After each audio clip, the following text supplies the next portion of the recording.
My name is Lucy Wilson. I am 34 years old. On Christmas Eve, my mother drove me and my 5-year-old daughter Maya to a homeless shelter in downtown Savannah, rolled down the window of her $85,000 Mercedes-Benz, and told me that failures like us belonged in the gutter. All while she was wearing a $1,000 cashmere wrap and heading to a charity gala where she was being honored for her generosity. But the most irrational part, the part that still makes my blood run cold, is that the car she used to dump us on that sidewalk was paid for with money she had embezzled from the very organization that runs the shelter where she left us to freeze. She looked at my daughter, her own granddaughter, and didn't even see a human being. She just saw an inconvenience to her social standing and a loose end in her plan to steal the only inheritance my grandfather had left for our future. Take a second to like and subscribe, because the reason my mother thought she could get away with throwing us away like trash is linked to a secret hidden in my grandfather's medical records that I wasn't supposed to find for another 5 years. I suppose the trouble really began 3 weeks before that night, on a Tuesday morning that felt as heavy and humid as every other December in Georgia. I was sitting at my desk at Vanguard Medical Solutions, where I had spent the last 7 years as a senior compliance officer, a job that required me to have an eye for every misplaced decimal and every medical billing error that could cost the company a federal audit. I took pride in being the person who kept the records straight, but none of that mattered when the email arrived at 2:45 in the afternoon. A 6-sentence notification about organizational restructuring and immediate position elimination. I remember the silence of that office as I packed my personal belongings into a single cardboard box, realizing that my 40-hour weeks and quarterly bonuses had evaporated into the low country air without so much as a handshake or a thank you. I drove home in my 12-year-old Honda, pulling into the Starland district, where our 2-bedroom apartment sat above a dry cleaner that always made the hallway smell like industrial starch. It wasn't much, but it was the home I had built with my own hands after my husband left us with nothing but a maxed-out credit card and an overdue car note. Maya had taped construction paper snowflakes to the windows, and we had a 4-foot artificial tree from Goodwill decorated with popcorn strings we'd made while drinking hot cocoa on the floor. I sat at our thrift store kitchen table and did the only thing that ever made me feel in control. I opened my ledger and started the math. I had $2,000 in my savings account at Bank of America. My rent was $1,200, and the utility bill was sitting on the counter like a threat. I was calculating how many weeks we could survive on generic pasta when my phone buzzed with a message from my landlord stating that the building had been sold to a commercial developer and every tenant had 30 days to vacate. The walls of that apartment suddenly felt like they were closing in on me, and I knew there was only one person I could turn to. I waited until my daughter was tucked under her handmade quilt, the one my grandfather Silas had given me before he passed, and I called the woman who had spent my entire life making me feel like a disappointment. My mother, Margaret Wilson, 62, a retired interior designer whose social standing in Savannah meant more to her than the blood in her veins, answered on the 5th ring, her voice as polished and cold as the marble countertops in her Landings estate. I kept my voice steady, explaining the job loss and the eviction notice, trying to sound like I was reporting a minor technical glitch rather than the collapse of my entire life. I told her I just needed the guest room for a few weeks, just until the hiring cycle picked back up in January. But the silence on the other end of the line was so heavy, I could almost hear the Spanish moss dripping outside her window. "I'll think about it," she finally said, her tone sharpening as she asked if I had considered selling the Craftsman cottage on Tybee Island that my grandfather had left specifically to me in his will. That house was the only piece of solid ground I had left. A three-bedroom sanctuary filled with the smell of salt air, and the only reason I wasn't living there already was because it needed a new roof that I couldn't afford on a single mother's salary. I told her the estate lawyer was very clear that the ownership couldn't be transferred for 5 years without my notarized consent, and I knew my grandfather had put that clause in there to protect me. My mother hung up without another word, leaving me standing in my dimly lit kitchen with the realization that her help always came with a price tag that I wasn't sure I could pay. The next day, I drove out to her house at the end of a manicured cul-de-sac, where the HOA was known for sending certified letters if your mailbox wasn't the correct shade of Charleston green. My mother sat in her high-backed wing chair, looking at me with the kind of pity you reserve for a stray dog. My sister was there too, wearing a cashmere sweater that probably cost more than my monthly grocery budget and looking at her manicure as if my presence was a personal insult to her afternoon. They didn't offer me a seat, and they didn't offer my daughter a juice box. They simply got straight to the business of my desperation, explaining that my brother-in-law needed collateral for a real estate development loan and that my grandfather's cottage was the perfect solution. I think most of us who grew up in families that valued keeping the peace know exactly what it costs when you make that calculation. The way you tell yourself that your silence is protecting your child, when in reality, it's just giving the people who hurt you a sharper knife to use next time. I looked at the 10-foot Christmas tree in her foyer, decorated with silver ornaments, and I felt like an invisible ghost in a house that was supposed to be my home. I told them I wasn't signing my daughter's future away so her husband could build another luxury condo, and my mother didn't even stand up as we walked toward the door. She just reminded me that she was the only safety net I had left in this city. By the time Christmas Eve arrived, the landlord had already changed the deadbolts on the other vacant units, and the freezing rain was rattling against our windows like a countdown. I swallowed every ounce of my pride and called my mother one last time, begging her to let us stay just through the holidays. And when she said she would pick us up at 6 o'clock, I actually felt a moment of relief. I packed our lives into 2 suitcases, and my daughter wore her best pink dress, thinking we were finally going to Grandma's house for hot chocolate. But as the Mercedes pulled away from our building, I noticed my mother wasn't heading toward the landings. She was turning onto Harbor Street, past the shuttered warehouses and the liquor stores with iron bars on the windows. When she pulled to a stop in front of the brick facade of the St. Jude's Emergency Center, I felt the world tilt on its axis.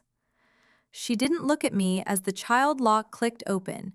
She just stared at the digital clock on her dashboard, as if we were a compliance error she was finally deleting from her life.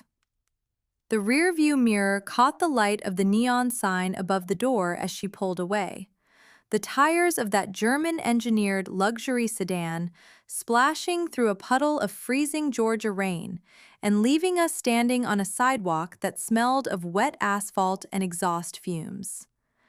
My daughter clutched her velvet rabbit to her chest, her small shoulders shaking under her polyester-filled jacket, and she looked up at the brick facade of the St. Jude's Emergency Center with the kind of wide-eyed confusion that no 5-year-old should ever have to carry. I stood there feeling gutted, the 2 suitcases containing our entire lives sitting like anchors at my feet, and I realized that my own mother had just delivered a verdict on my worth that was more final than any termination notice I had ever received. I kept my mouth shut for 11 years, telling myself it was for the sake of family harmony. Telling myself that if I just worked harder and stayed quiet enough, I could earn a seat at a table that was never meant for me. And I think most of us who grew up in houses where the truth was traded for reputation know exactly what it costs when you finally realize your silence didn't buy you safety. It only bought them time to decide how to discard you. I don't remember the walk into the foyer. Only the way the fluorescent lights hummed with a low-frequency buzz and the smell of industrial-grade floor wax that tried to mask the scent of vegetable soup and unwashed coats. A man in a navy pea coat was standing by the security desk, his hair close-cropped and silvered at the temples, and he was watching the street where the tail lights of my mother's car had just vanished into the Savannah fog. He didn't look like a social worker. He looked like a man who had spent 30 years in corporate boardrooms and finally decided to do something that actually mattered. He introduced himself as Arthur, the founding director of the shelter, and as he looked from my off-the-rack dress to my daughter's scuffed Mary Jane's, I saw something in his eyes that wasn't pity. It was the sharp, focused recognition of a litigator who had just spotted a fatal flaw in a legal brief. "That Mercedes," he said, his voice a calm baritone that seemed to settle the frantic hammering of my heart. "It has a vanity plate from the landings, doesn't it?" I nodded, my throat too tight to explain that the woman driving it was currently the board president of the very nonprofit foundation that provided the operating grants for this building. He led us into a small office cluttered with filing cabinets and handwritten intake forms, and he handed me a styrofoam cup of black coffee that was stronger than anything I'd ever had at my compliance firm. I sat there feeling invisible, watching my daughter color on the back of a discarded flyer with a stubby crayon, and I realized that I had spent my entire adult life trying to be the perfect senior compliance officer for a family that viewed me as a liability to be written off at the end of the fiscal year. He sat across from me in that small office and told me that the car my mother used to drop us off like unwanted donations was supposed to be a mobile outreach van for rural medical clinics. If you've ever had to sit in the quiet of a homeless shelter on Christmas Eve and realize your own blood chose a luxury vehicle over your survival, tell me if you would have stayed quiet as long as I did. Like and subscribe. Because the internal audit he pulled up on his laptop a few minutes later showed exactly where the $85,000 had been moved. The silence in that office was the first real peace I had felt in weeks, even if it was the kind of peace that comes after a catastrophic engine failure. And I found myself thinking about the cedar-lined workshop my grandfather, Silas, used to keep behind the cottage on Tybee Island.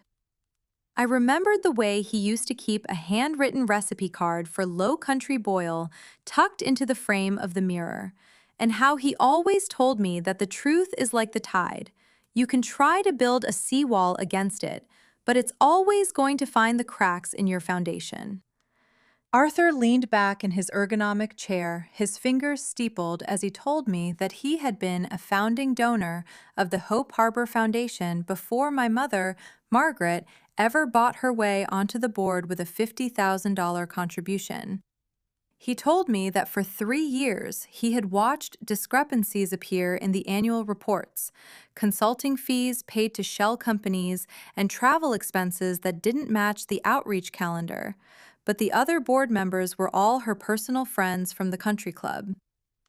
I looked at the spreadsheet he turned toward me, my compliance training taking over as my eyes moved over the line items for special projects, and I saw the irregularities immediately. The kind of creative accounting that people do when they think no one is ever going to look at the receipts. My mother had spent decades telling me I was the failure, the black sheep who couldn't keep a marriage together or a corporate ladder climbed. But as I sat there in a homeless shelter, I realized she was the one who had been living a lie that cost $85,000 in charitable funds. She wanted my grandfather's house not because she cared about family legacy, but because Grant, my brother-in-law, was drowning in commercial real estate debt and needed a clean title to put up as collateral for a predatory loan. "I need a witness, Lucy," Arthur said, his eyes meeting mine with the kind of fiduciary intensity I had only seen in federal auditors. He told me that the annual winter gala was in 4 days, $1,000 a plate dinner at the Riverside Country Club, where they were planning to give my mother the Philanthropist of the Year award. He explained that if we could get the original registration for the Mercedes from the DMV records, we could move for an emergency audit in front of the entire Savannah social circle. But we needed someone who could testify to her intent and her character. I looked at my daughter, who was currently asleep on a plastic-covered cot with my grandfather's quilt tucked around her chin, and I felt the silence I had kept for so long finally shatter into 1,000 jagged pieces. I realized then that my mother hadn't just abandoned me. She had used the very safety net I was supposed to rely on as a disposal site for the evidence of her own greed. The thought of walking into that ballroom in my wrinkled navy sheath and facing the woman who had locked her car doors against my daughter's face made my pulse race. But it was a different kind of heart rate than the one caused by fear. It was the calculated adrenaline of a compliance officer who had finally found the smoking gun in a fraud investigation. I told Arthur I wasn't just going to be his witness. I was going to be the auditor who stripped the silk wrap off my mother's reputation and showed the world exactly what she had done with the donations meant for the people in this room.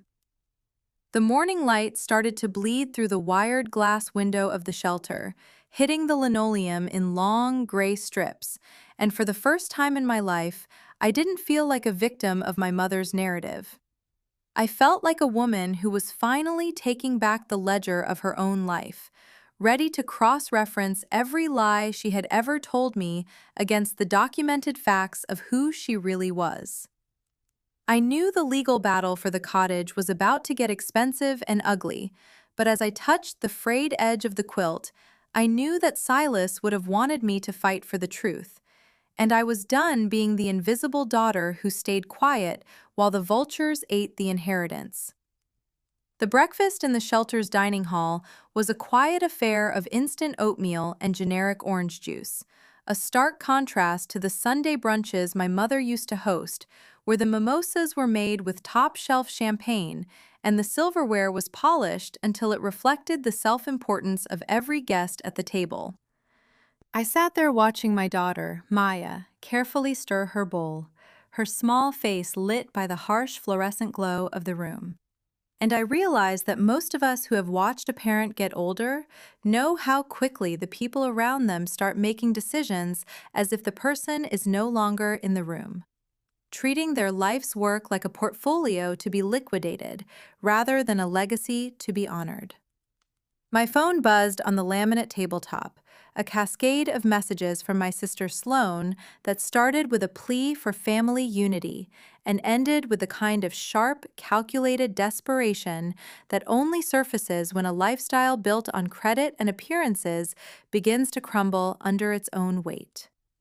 She told me that her husband, Grant, was facing a foreclosure on his latest development project, and that if I didn't sign the transfer papers for the Tybee cottage, they were going to lose their house, their reputation, and the very ground they stood on in this city.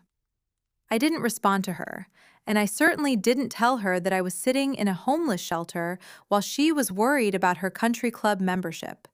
But the silence only seemed to sharpen their hostility as the morning progressed into a humidity-soaked afternoon. 2 hours later, a woman in a charcoal blazer with a state-issued badge clipped to her lapel arrived at the shelter's front desk, asking for me by my full legal name and stating that an anonymous report had been filed regarding the safety and stability of my daughter's living conditions. The air in the vestibule seemed to vanish as I realized my mother hadn't just abandoned us. She was now using the legal system to try and strip away the only thing I had left that mattered.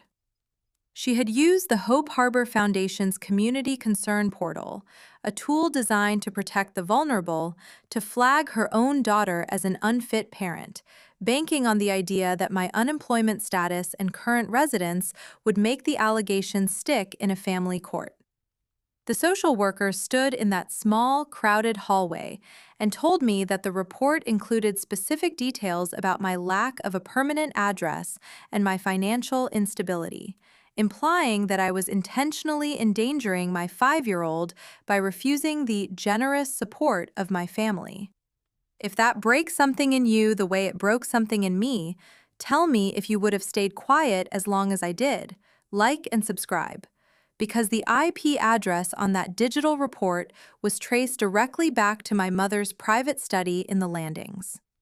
I stood there thinking, if I let her take my daughter, I will never see her again, and she will be raised in that house of polished lies until she forgets the sound of her own mother's voice.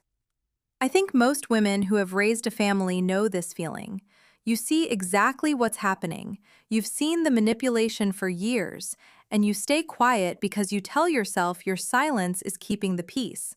But there is a moment where the cost of that peace becomes a debt you can no longer afford to pay.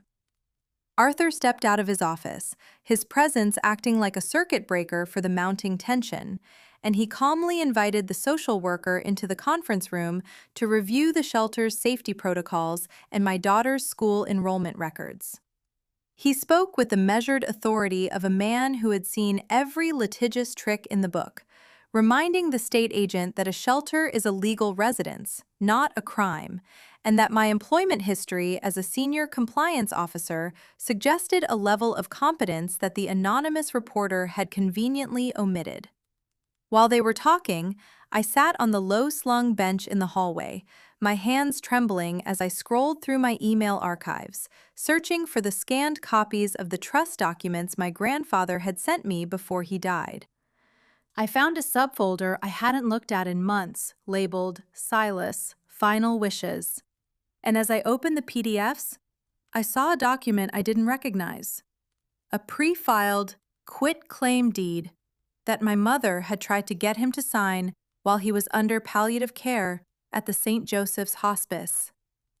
My grandfather had never signed it, but he had written a memo to his estate attorney explaining that Margaret and Grant were already trying to leverage his property while he was still breathing, and he wanted it documented in case they tried to contest the will after he was gone. My mother hadn't just been waiting for me to fail. She had been trying to embezzle the title to that house while her own father was dying. And the $10,000 compensation she was currently offering me was likely being drawn from a life insurance policy she had taken out on Silas without his notarized permission. The social worker eventually emerged from the room, her expression softening as she told me that the investigation would be marked as unfounded and that she had seen enough to know that the report was a malicious attempt to intimidate a mother in transition. But the clarity that came with her words didn't bring relief. It brought a cold, surgical focus that I had only ever felt when I was tracking million-dollar discrepancies in a corporate audit. I realized that the woman who raised me was a tactician who viewed her own family as collateral damage in her pursuit of a flawless reputation. And she was currently preparing to stand on a stage in 72 hours to be hailed as a saint. I walked back into Arthur's office and laid the digital records of the forged deed on his desk, my voice no longer a whisper, but a declaration of presence and intent. "She wants a public reconciliation," I said, looking at the embossed invitation to the winter gala that was sitting on the corner of his desk, like a summons to a deposition. I told him that I wasn't going to wait for the audit to be processed by the board's executive committee through the standard 60-day channel. I was going to use the public stage she had built for herself to show the donors and the community exactly what their philanthropist of the year was doing with her foundation car and her father's legacy. Arthur looked at the time-stamped evidence of the unauthorized life insurance policy and the failed quitclaim.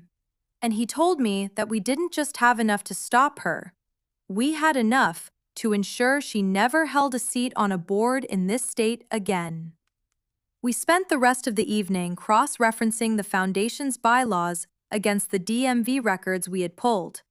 And as the Savannah night settled over the shuttered storefronts outside, I felt like the ledger was finally starting to balance in my favor. The morning after the social worker left was the quietest I had ever known. A soft gray light filtering through the mesh-reinforced windows of the shelter and landing on the frayed edges of the handmade quilt that Maya was still curled under. I sat on the edge of my twin-sized metal bed, watching the steady rise and fall of her shoulders. And I thought about the way my grandfather, Silas, used to spend his Saturday mornings in the cedar-lined workshop behind the Tybee cottage. He never said he loved me in so many words. He said it by making sure my Honda had a full tank of gas before I drove back to the city, by leaving the porch light on until he heard my tires on the gravel, and by asking how my week was and actually waiting for the answer. I think most women who have raised a family know this feeling. You see the quiet, unremarkable love that exists in the unspoken rituals of a household, and you don't realize how much it's worth until someone tries to put a market value on it and sell it out from under you. My mother, Margaret, had spent 40 years treating love like a tax-deductible donation, something to be performed when the photographers were watching and withdrawn the second the charity gala doors were closed. I stood in the communal kitchen, the smell of burnt coffee and industrial cleanser hanging in the air, and I looked at the bulletin board where someone had pinned a Polaroid of the volunteers from the previous year's Christmas dinner. My mother was in the center of the photo, wearing a white wool coat and a smile that looked like it had been professionally staged, her hands resting on the shoulders of a homeless veteran as if he were a prop in her own narrative of saintliness. She had sacrificed so much of her time to these nonprofits, or at least that's what the Savannah Morning News always claimed. But I knew the truth. She had never made a sacrifice that didn't come with a receipt for her reputation. I think most of us who grew up in families that valued keeping the peace know what it means to reach the end of your life and realize the people you did everything for never stopped to ask how you were doing because they were too busy admiring the reflection of their own generosity in your silence. I scrolled through my Instagram feed and saw a professionally lit photo of my mother and sister standing in front of a 10-foot balsam fir, their stockings hung by the marble fireplace, while mine and my daughters were nowhere to be found. If you think you know what it feels like to be erased from your own family's history while the world applauds them, tell me if this sounds like someone you know. Like and subscribe, because the caption about being grateful for family was posted just 3 hours after she watched me walk into a homeless shelter. I sat there at the laminate table, the digital glow of my phone screen feeling like a physical weight in my hand, and I remembered the drive to church every Sunday when I was a girl. The way my mother would adjust her pearls in the rearview mirror and tell us to keep our voices down because the neighbors were watching.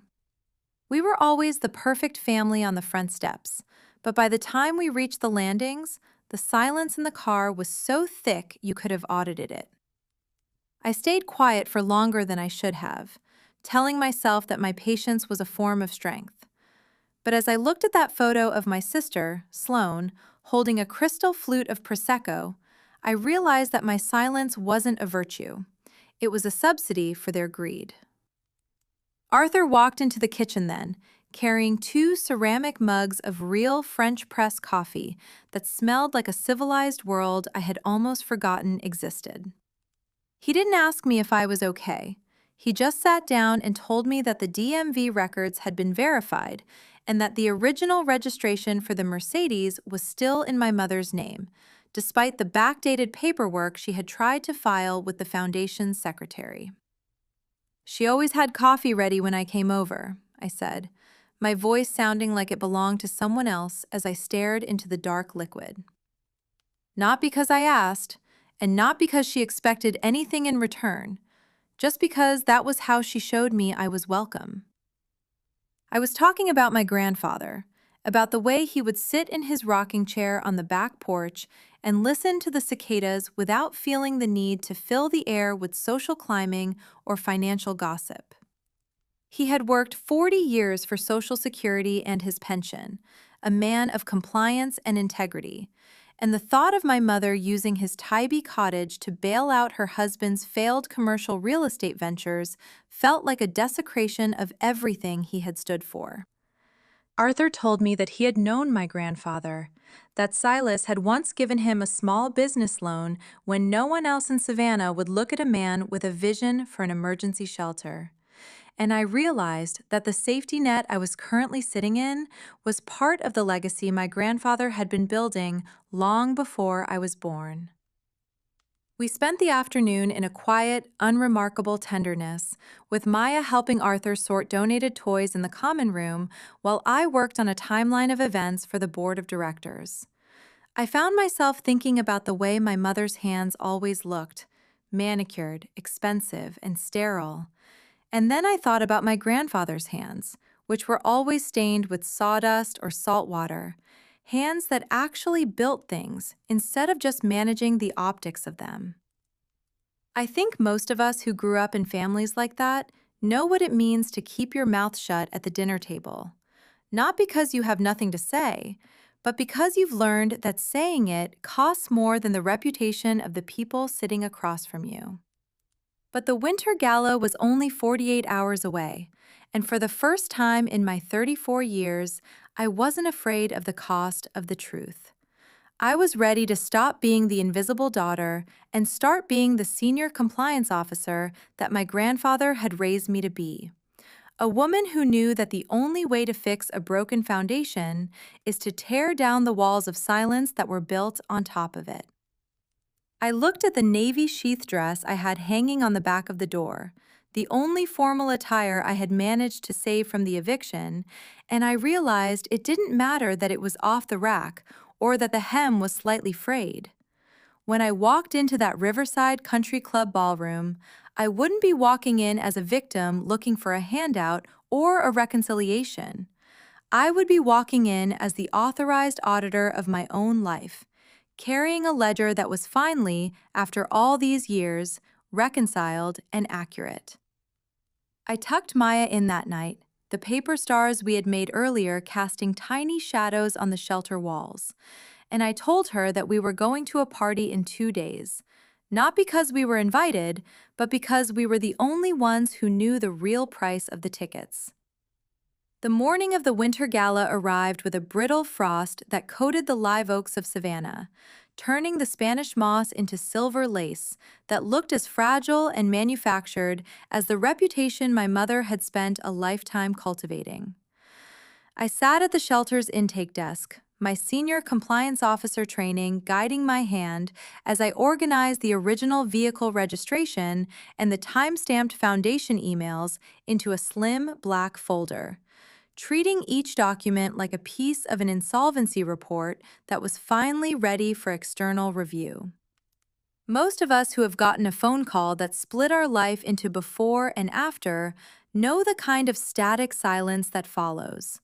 The way the room looks different once you realize the people who were supposed to protect you were actually the ones liquidating your safety.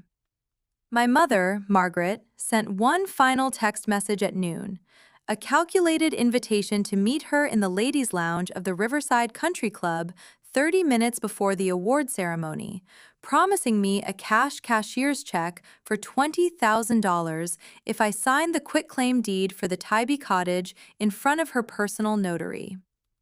I didn't answer her, but I spent the afternoon helping the shelter volunteers fold donated linens, my hands moving in the same steady rhythm my grandfather, Silas, used when he was sorting cedar planks in his workshop.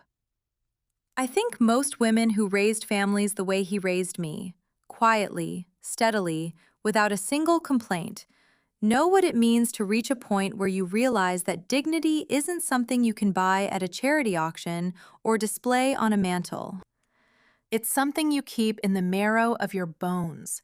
And as I looked at the hand-me-down pink dress that my daughter was wearing, I knew that the inherited strength I carried from Silas was worth more than any six-figure endowment my mother had ever managed. Arthur, the director, drove us to the country club in his faded SUV, a vehicle that actually saw the rural outreach clinics and the dirt roads of the Low Country. And as we pulled into the circular driveway lined with valet attendants and German luxury cars, I felt like a discrepancy in a flawless ledger that was finally demanding to be reconciled. The ballroom was a sea of silk and crystal, the air smelling of expensive lilies and the kind of perfume that costs more than a monthly mortgage payment. And above the main stage hung a banner featuring a professional portrait of my mother as the philanthropist of the year. She looked every bit the Southern matriarch, her pearls catching the light of the chandeliers. But as I stood in the doorway in my off-the-rack navy sheath, I didn't see a saint. I saw a woman who had used a charity's outreach budget to fund her own Mercedes E-Class while her granddaughter slept on a plastic-covered cot. I think most of us have had a moment at a family table where we looked around and realized something had already changed, that someone who should have been there wasn't, or someone who was there was sitting somewhere they didn't belong. And as I watched my sister, Sloane, laughing with the board members, I realized I had been removed from the family seating chart years ago. The waiter put a champagne flute on the table in that glittering ballroom and told me that the program was running 5 minutes ahead of schedule, meaning my mother would be taking the stage to accept her Crystal Award while my daughter clutched her velvet rabbit in the back row. If you've ever had to make a choice like the one I was about to make, tell me if you would have stayed quiet as long as I did. Like and subscribe. Because I sat in that gold leaf chair for 10 minutes, and I almost chose to walk away and let her keep the cottage just to avoid the public fallout. I stayed because I thought it was the right thing, not just for the audit or the foundation's assets, but for the 5-year-old girl sitting next to me, who needed to know that a mother's job isn't to look good for the neighbors, but to stand up for the truth even when it costs the reputation of the house you grew up in. I watched my mother approach the podium, her acceptance speech printed on heavy cardstock, and she began to talk about the sanctity of family and the responsibility of those with means to care for the less fortunate. It was a masterpiece of performance, a symphony of empty gestures that had been vetted by her PR consultants. But as she looked directly at the back of the room and mentioned her dear daughter and granddaughter as her daily inspiration, I felt the compliance officer inside me finally reach the final page of the investigation. I caught Arthur's eye from across the room, and he gave me a single solemn nod, the founding donor ready to exercise his bylaw rights the moment the applause died down. I stood up before she could finish her closing remarks, my folder tucked under my arm like a balance sheet that was ready to be audited, and I realized that my mother wasn't just my antagonist. She was a risk factor that had been unmitigated for far too long. I walked toward the stage as she was reaching for the trophy, her red sequined gown shimmering under the spotlights, and the room went deadly quiet as the guests noticed the woman in the navy dress who didn't match the decor. I didn't feel hatred, and I didn't feel the need for confrontation. I felt the cold, professional clarity of a woman who knew exactly where the decimal point had been moved and who was responsible for the shortfall in the human account. My mother always taught me that integrity is what you do when no one is watching, I said, my voice carrying through the high-end microphone as I reached the podium. But tonight, I think it's time we all watched what happens when the outreach van turns into a personal luxury vehicle registered in the landings. The look on her face wasn't one of remorse. It was the pure, unadulterated shock of a woman who had never imagined her invisible daughter would actually speak the documented truth in a room full of billable hours and social standings. I handed the DMV records to the retired judge who sat on the board's executive committee, and as the murmurs began to rise from the $1,000 tables, I realized that the silence I had kept for 11 years was finally, irrevocably over. The crystal chandeliers above the Riverside Country Club seemed to vibrate with the sudden, sharp intake of breath from 300 of Savannah's most influential families, a collective gasp that carried the weight of social currency being devalued in real time. My mother, Margaret, stood frozen at the podium, her hands still instinctively clutching the crystal award that had just been handed to her, looking at me with the kind of white-knuckled fury that usually preceded a scathing private lecture about how I had embarrassed her in front of the neighbors. I think most of us who grew up in families that valued keeping the peace know exactly what it means to keep your mouth shut at the dinner table. Not because you have nothing to say, but because you've learned that saying it costs more than the reputation of the people sitting across from you. But as I stood there in my navy dress, I realized that the woman at the podium wasn't my protector. She was a risk factor that had finally been audited, and the documented truth of her embezzlement was now part of the public record. Arthur stepped forward from the shadows of the silent auction tables, his presence acting as a steady anchor in a room that was beginning to feel like a shipwreck in slow motion. And he spoke with the measured authority of a man who had seen every corporate trick in the book. He addressed the board members directly, his voice a calm baritone that easily cut through the stifled whispers, and he formally requested an independent forensic audit of the Hope Harbor Foundation's equipment expenditures for the last 3 fiscal years. He didn't use the word retribution, and he didn't need to.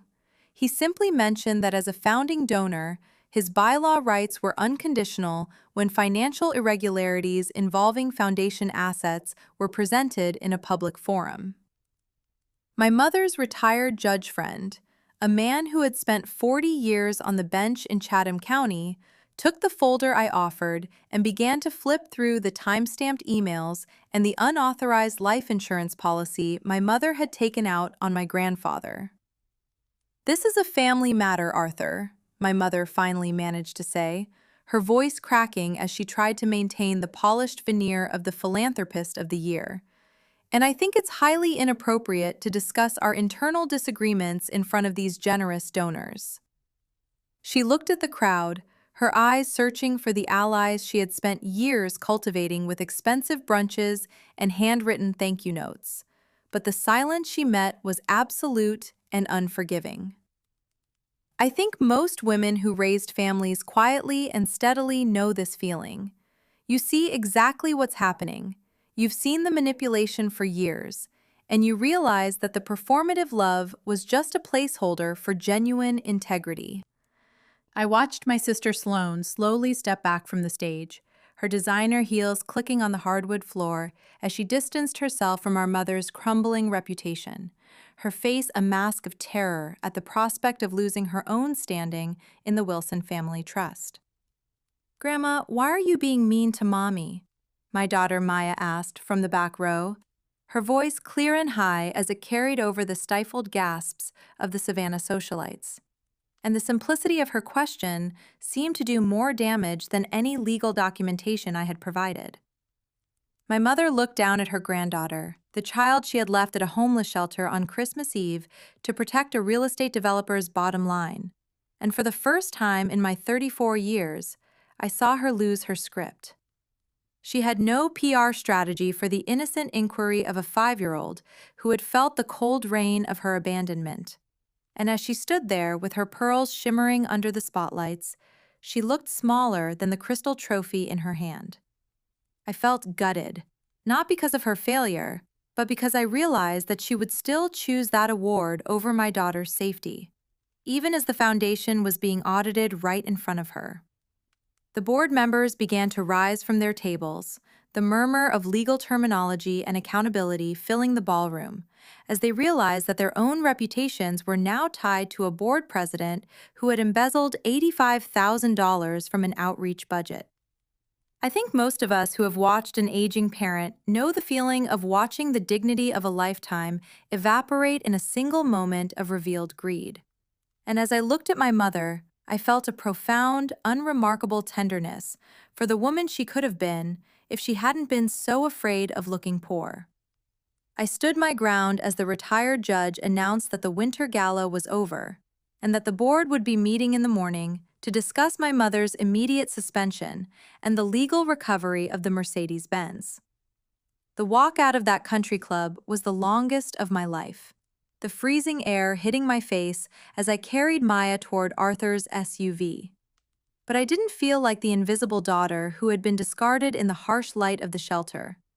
I felt like a woman who had finally reconciled the ledger of her own inherited silence. A senior compliance officer who had audited her family and found that the only thing worth saving was the integrity my grandfather Silas had left me. I looked back at the crystal-lit windows of the ballroom, where my mother was now sitting alone at a table for 10, and I realized that the failures she had spoken of were never about money or status. They were about the poverty of a heart that would trade a child's safety for a vanity plate. And as we drove away from the landings, I knew that the Tybee cottage wasn't just a house anymore. It was a fortress built on the truth that I had finally found the courage to tell. The following weeks in January moved with the kind of deliberate, cold clarity that follows a winter storm. The kind where the air finally clears, and you can see the damage for exactly what it is, without the Spanish moss of polite conversation to hide the rot. I stayed at the shelter for 10 more days while the board of directors finalized the preliminary audit, sitting in Arthur's office as a consultant to help them navigate the digital paper trail my mother had tried to backdate and shred. It was during those long hours of reconciling ledgers that the full downfall of my mother, Margaret, began to take a permanent, documented shape that no PR consultant could ever spin into a redemption arc. The audit confirmed that she had not only misappropriated $87,000 for her Mercedes and its private insurance, but she had also moved grant funds into a shell company managed by my brother-in-law, Grant, to pay the commercial interest on his vacant luxury condos. The board didn't just suspend her. They issued a formal demand for the reimbursement of every cent within 60 days, or they would proceed with a criminal referral to the Chatham County District Attorney for grand larceny and fiduciary fraud. My mother was forced to put her landings estate on the market at a distressed price just to cover the restitution.